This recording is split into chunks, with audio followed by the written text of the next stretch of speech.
আজকে আমরা সবাই মিলে এসেছি কোটগঞ্জ মন্দিরে। তো কোটগঞ্জ মন্দিরে যে একটা পুকুর আছে, সেই পুকুরের মাহাত্ম্য শুনলে আপনারা সত্যিই চমকে উঠবেন। তো চলুন শুনুন সেই মাহাত্ম্যর কথা। আপনি তো কোটগঞ্জ মন্দির আগে দেখেছেন? হ্যাঁ, দেখেছি। তা এই নদী সম্পর্কে আপনি একটু কিছু বলবেন? এটা নদী নয়, এটা পুরোনো অনেক দিনের মানে পুকুর এটা।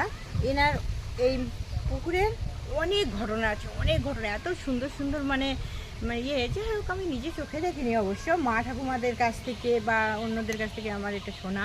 এর মধ্যে একটা পুকুরের মধ্যে একটা মানে বাক্স আছে, যার মধ্যে বাসন রাখা হয় মায়ের, মানে এতে সেই বাক্সটা যখন পূজা হয় মায়ের, ওই বাক্সটা উঠে আসে।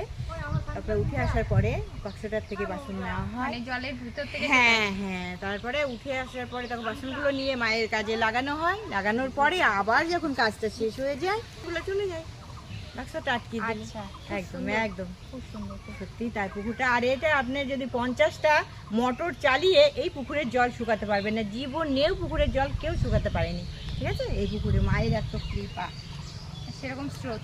একদম একদম। আর জলটা কি পরিষ্কার।